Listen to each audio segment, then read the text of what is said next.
Hare Krishna, everyone. Please accept my humble obeisances or glories to Srila Prabhupada. Welcome to the sixth in our series of talks on the Bhagavad Gita, or rather from the Bhagavad Gita. Bhagavad Gita as it is, bite-sized talks. As you know, we deliver these at least once a month, giving you, the viewer and listener at home, the opportunity, because you're living a very busy life, to hear from the Bhagavad Gita. And as you will probably be aware by now, here at the Hare Krishna Project, we have a very strong preference for reading from the 1972 Bhagavad Gita as it is, which was the last authorized version by Srila Prabhupada himself. We tend not to read from translations of the Bhagavad Gita after 1977 or 1978. So we will only ever read from the 1972 Macmillan Bhagavad Gita.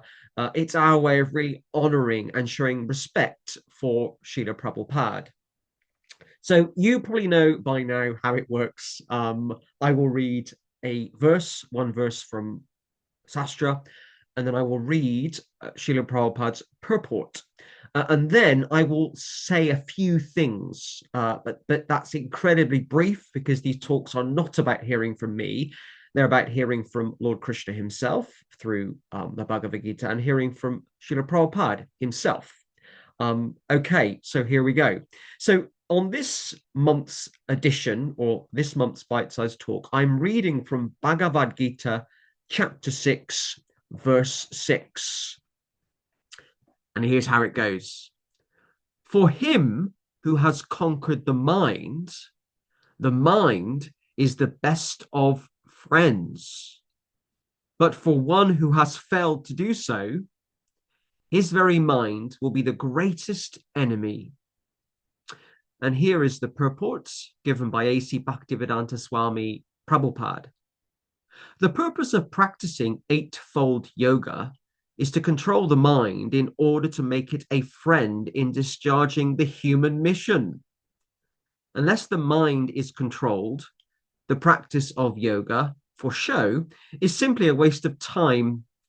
One who cannot control his mind lives always with the greatest enemy, and thus his life and its mission are spoiled. The constitutional position of the living entity is to carry out the order of the superior.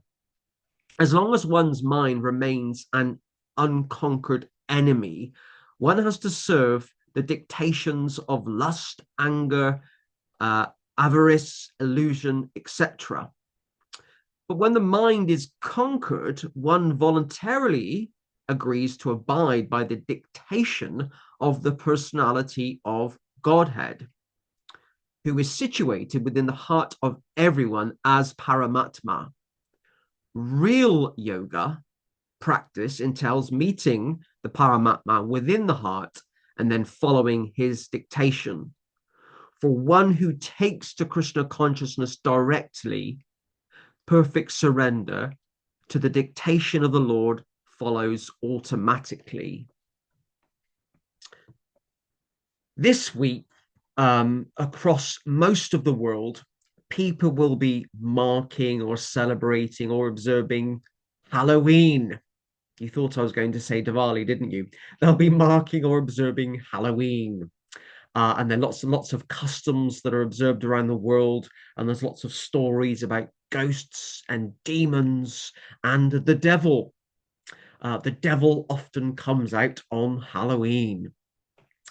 Many of you will know, or many of you would have heard a Christian say, or it's being taught in the Christian tradition, that the greatest enemy is the devil. The devil is God's greatest enemy, and you should turn away from the devil, renounce the devil. And I, in a previous life, metaphorically, was involved with a church, and I was certainly very much in adherence to that view. The devil was very powerful, very strong. But actually, in the tradition that we follow, in the Gaudiya Vaishnava tradition, in the Krishna conscious tradition, in the tradition of reading the Bhagavad Gita, we're actually taught that the greatest enemy isn't the devil, the greatest enemy is the mind. The greatest enemy of us all is our mind, or rather an unconquered mind.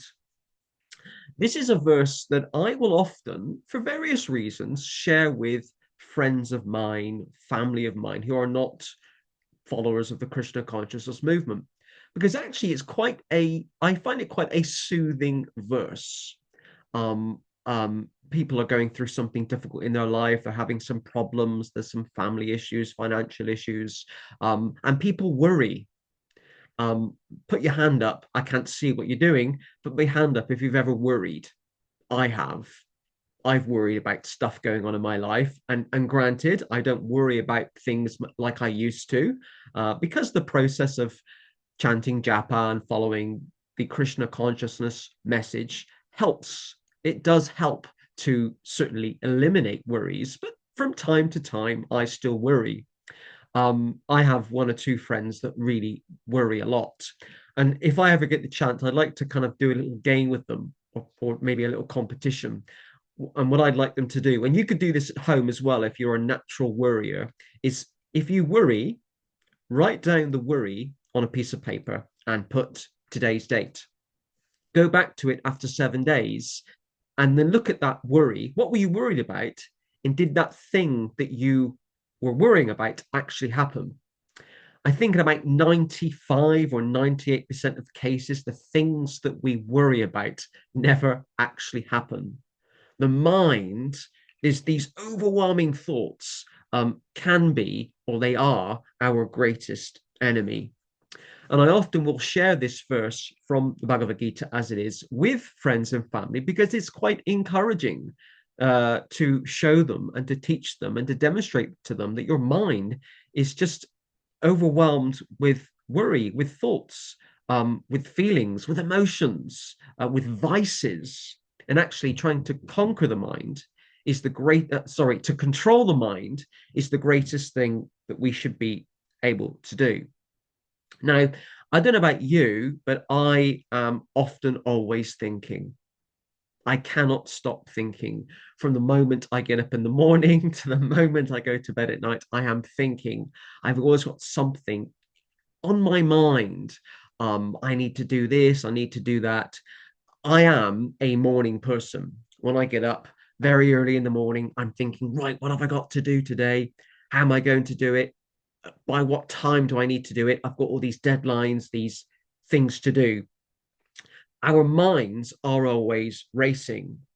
And because the fact that I'm always thinking, I was never ever attracted to what you could call, um, conventional or traditional yoga. Now, those terms have different meanings, but what I mean by conventional or traditional yoga is what most of society would see as yoga. We know it's not, really, but this idea of sitting down in a particular position, I think it's called the lotus position, or sitting down on a mat, stretching your arms and your legs and trying to calm the mind, how society sees yoga.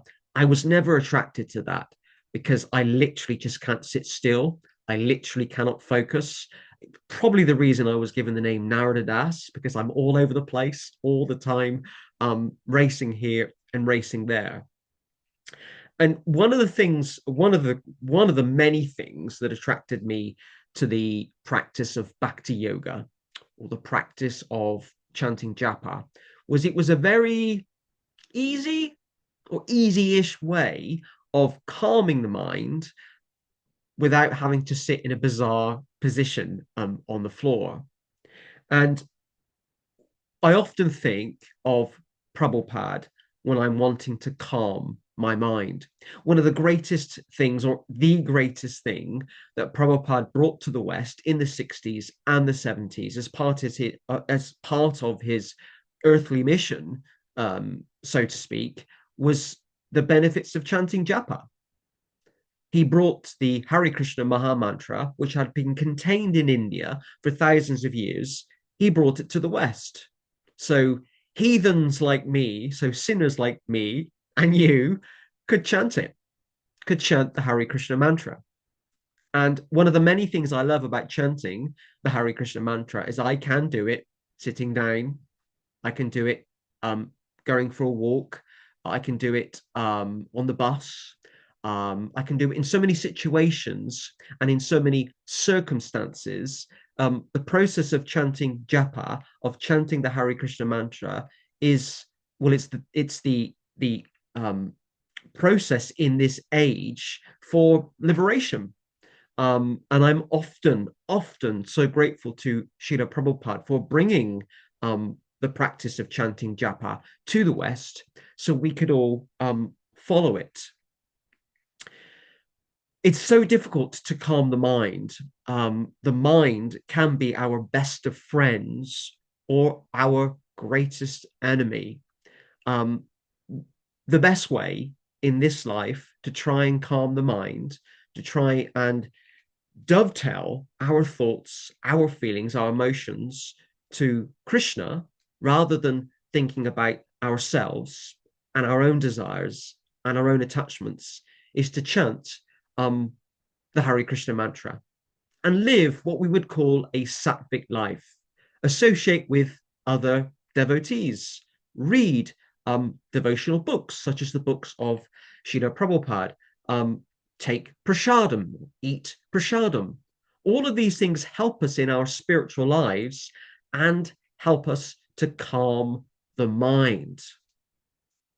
Bhagavad Gita, chapter 6, verse 6 says, Lord Krishna himself says, for him who has conquered the mind is the best of friends. But for one who has failed to do so, his very mind will be the greatest enemy. All glories to Srila Prabhupada. Hare Krishna.